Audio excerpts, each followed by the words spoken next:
कभी पाकिस्तान की तारीख में ये नहीं हुआ कि जी नैब को डायरेक्ट किया कि 3 रेफरेंसेस फाइल करें 6 हफ्ते के अंदर अंदर। पाकिस्तान में अगर किसी को अपनी बेटी को थाने लेके जाना पड़े ना 4 घंटे के लिए रात को, तो वो नहीं लेके जाएगा अपनी बेटी को, या अपनी बेटी को जेल लेके चले गए थे। पार्लियामेंट में इमरान खान खड़े होकर कहे कि ये निज़ाम ज़्यादा सही है। देखें, एक तो ये है कि फ़ौज का अमल दखल रहा है, 4 मिलिट्री इंटरवेंशन हुए हैं, मतलब वो कोई मतलब छुपाने की तो बात है। 34 साल तो डायरेक्टली हुकूमत की है, 34 साल डायरेक्टली हुकूमत की है, तो ये पूछना कि फ़ौज का अमल दखल रहा है तो बिल्कुल रहा है।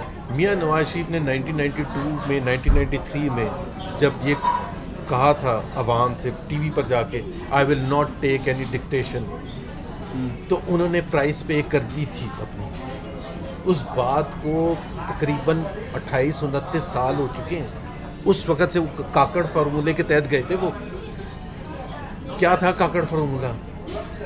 सुप्रीम कोर्ट ने रेस्टोर कर दिया उनकी, जो गुलाम इसाक ने निकाला था। जब ISPR चीफ ये कहते हैं कि सियासत में फ़ौज को ना घसीटा जाए, तो वो शेख रशीद को नहीं और ये फवाद चौधरी को नहीं कहते कि भाई आप क्यों घसीटते हैं हमें। आप जब ये रेफरेंस कर रहे हैं, सब पूरा पाकिस्तान समझते हैं ना वो किसकी बात कर रहे हैं। सुप्रीम कोर्ट ने, जिसको हम व्हाट्सएप सुप्रीम कोर्ट के जजमेंट कहते हैं, कभी पाकिस्तान की तारीख में ये नहीं हुआ कि जी नैब को डायरेक्ट किया कि 3 रेफरेंसेस फाइल करें 6 हफ्ते के अंदर अंदर, और फिर बाइंड किया कि आपने फैसला जुलाई 2018 से पहले सुनाना है, और फिर उसके ऊपर मॉनिटरिंग जज उसको लगाया जो वो 5 रुकनी बेंच का हिस्सा था। मतलब कॉन्फ्लिक्ट ऑफ इंटरेस्ट तो उसी वक्त आ गया। अगर जब उसने पहले ही फैसला सुना चुके डिस्क्वालिफिकेशन का, उसके बाद उसको ऊपर बिठा दिया नैब के, जो कि कानून के तहत नहीं है। सो जाहिर सी बात है आप कानून, फिर उसके बाद जो आपको पता है कि जज अरशद जो थे, उनके साथ जो भी हुआ कि उसको सुप्रीम कोर्ट ने उठा के बाहर कर दिया नौकरी। Misconduct in that case. Pakistan में अगर किसी को अपनी बेटी को थाने लेके जाना पड़े ना 4 घंटे के लिए रात को, तो वो नहीं लेके जाएगा अपनी बेटी को, या अपनी बेटी को जेल लेके चले गए थे। तो इससे बड़ी कोई मेरे ख्याल है शहादत नहीं हो सकती कि वो कितने ज़्यादा वो बेखौफ थे और असूल। सबसे बड़ी बात, उनकी अपनी बीवी यहाँ जिस हालत में थी उस वक़्त भी मजाक उड़ाया गया। पाकिस्तान की तारीख़ है ये, और कोई इतनी सुनहरी तारीख़ नहीं है कि जो आज से जो हम मुड़ के मौलवी तमीज़ुद्दीन के केस की बात करते हैं, जो जुल्फ़िकार अली भुट्टो के केस की बात करते हैं, या 1958 के मार्शल लॉ में जस्टिस मुनीर ने जिस तरह से फ़ैसले सुनाए थे, या उसके बाद जितने भी सियासी फ़ैसले हैं, उस पर को पाकिस्तान का कोई भी कानूनदान और कुछ तो ऐसे जज हैं जिन्होंने फ़ैसला सुना के उसके बाद जस्टिस नसीम हुसैन शाह ने खुद एतराफ़ किया कि हमने दबाव में आके फ़ैसला किया था। एक तो पहले वो आपने कहा सदारती निज़ाम के हवाले से 2 गाइडिंग प्रिंसिपल्स हैं पाकिस्तान में, और उसको फॉलो करना चाहिए। एक कायदे-आज़म का जो भी थिंकिंग थी, सोच थी, वो ब्रिटिश पार्लियामेंट्री सिस्टम के मुताबिक पाकिस्तान को चलाना चाहते थे। और फिर हमारा एक आइन है 1973 का। पाकिस्तान को लेबॉर्ट्री नहीं है एक्सपेरिमेंट करने के लिए कि कभी ये सिस्टम आजमाया जाए, कभी बेसिक डेमोक्रेसी, कभी अयूब खान का, कभी मजलिस शुरा वो ज़ियाउल हक की, कभी परवेज़ मुशर्रफ की पत्नी रोशन ख्याल वाली पत्नी कौन सी सियासत। ये कोई लेबॉर्ट्री है, और पाकिस्तान के अवाम ने उसकी प्राइस पे की है। मुल्क तो लख्त हो गया। अब हम चाहते क्या हैं कि जी एक आइन बना हुआ है, उसमें अगर किसी ने कोई तरमीम करनी है उसमें तरमीम। और पाकिस्तान में इसलिए सदारती निज़ाम नहीं चल सकता कि पाकिस्तान 4 सूबे हैं जिसमें ज़ाहिर है सबकी नुमाइंदगी होना, एक उनके वो कहते हैं फैसला साजी में। ईस्ट पाकिस्तान क्राइसिस हुआ क्यों था? मार्शल लॉ 10 साल से लगा हुआ था, फैसला साजी में वो शामिल नहीं थे। तो जाहिर सी बात है, अब जब फैसला साजी में ही नहीं शामिल होंगे, और उसकी वजह से फिर तहरीकें शुरू हुई, बलूचिस्तान में हुई, सिंध में हुई, KP में हुई, और जिसकी वजह से फिर आर्मी ऑपरेशंस करने पड़े, एक का भी नतीजा सही नहीं आया। पार्लियामेंट में आज कोई खड़े होके कह दे, हाँ इमरान खान खड़े होके कहे, हिम्मत अगर है, ये चुप चुपा के क्या एड्स देते हैं, हिम्मत है तो खड़े होके कहे कि ये निज़ाम ज़्यादा सही है। मेरा ख्याल है खान साहब को खुद भी नहीं समझ आए वो बनना क्या चाहते हैं, क्योंकि वो जहाँ भी जाते कभी कहते हैं कि जी मैं जितना वेस्ट को अच्छी तरह समझता हूँ और कोई नहीं समझता, तो उसकी खूबियाँ बताते हैं जो कि हैं वेस्ट में खूबियाँ।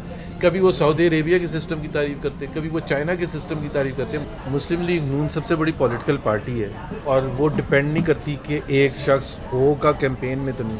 मियाँ नवाज शरीफ चाहे वो लंदन में हो, चाहे पाकिस्तान में हो, चाहे जेल में हो, वो कैंपेन जो है वो रन करने के लिए बहुत से लीडर है। सबसे बड़ी मरीम नवाज़ हैं, शहबाज शरीफ है, शाहिद खान अब्बासी हैं, दूसरे लीडर्स हैं।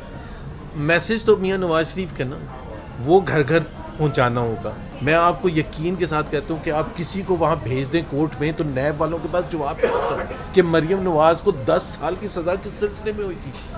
मतलब उसने किया क्या था? उसने तो पब्लिक ऑफिस होल्ड नहीं किया होता, तो करप्शन कहाँ से कर दी? वो कहते हैं जी करप्शन में हेल्प की थी, मियाँ नवाज शरीफ की हेल्प की थी। कैसे की थी भाई?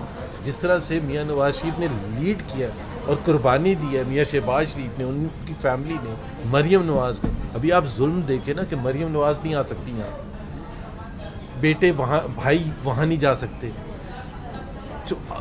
चाहे वो वालिद साहब की तदफीन थी, चाहे उनकी बीवी जिस तरह से उनकी डेथ हुई थी, या अभी उनकी मदर का जिस तरह से हुआ था, तो इतनी कुर्बानियाँ देने के बाद तो मेरा ख्याल है पूरे पाकिस्तान को थोड़ा सा इत्मीनान होना चाहिए कि फैमिली।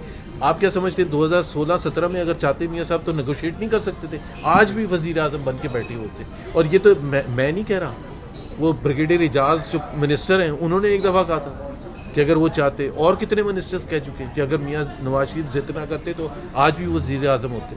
तो ये अच्छी मुसीबत है कि ज़िद कौन सी की थी? पाकिस्तान के लिए की थी, आइन के लिए की थी। पनामा के बाद एक और है पेंडोरा बॉक्स, उसमें सिटिंग मिनिस्टर्स भी हैं। शौकत तरीन का भी नाम है, मोने सिलाही का भी नाम है, ऑफशोर कंपनियों के हवाले से। जनरल भी हैं, वो आया था, रिटायर्ड जनरल भी हैं, रिटायर्ड एयरफोर्स के भी लोग हैं। 3 अक्टूबर को आया था वो, और वही साहब लेके आए थे उमर चीमा जो पनामा का लेके आए थे। आपने उस दिन के बाद लफ्ज़ सुने कभी? और सबसे बड़ी ये बात यह है कि 450 लोग थे पनामा में पाकिस्तानी में, और ये कहा गया कि सबसे पहले नवाज शरीफ का ट्रायल कर लेते हैं। हालांकि नवाज शरीफ का तो नाम भी नहीं था, उनके बच्चों का था। पहले इनका कर लेते हैं, बाकी 449 कर लेंगे। वो कहाँ है 449? इसका मतलब है कानून के तकाजे, वो उन 449 अगर ये कानूनी था जो मियाँ नवाज शरीफ को सज़ा दी गई थी, तो फिर बाकी 449 को क्यों नहीं आजमाया गया? ये जो पेंडोरा है इसमें क्यों नहीं उनको ट्रायल हो रहा? तो इसका मतलब बड़ा क्लियर है कि वो पॉलिटिकल एक केस था। मियाँ नवाज शरीफ के खिलाफ जो प्रोजेक्ट था कि मियाँ नवाज शरीफ को फारिग करना है और नून लीग को फारिग करना है और तमाम उम्र के लिए फारिग करना है, वो प्रोजेक्ट का हिस्सा था।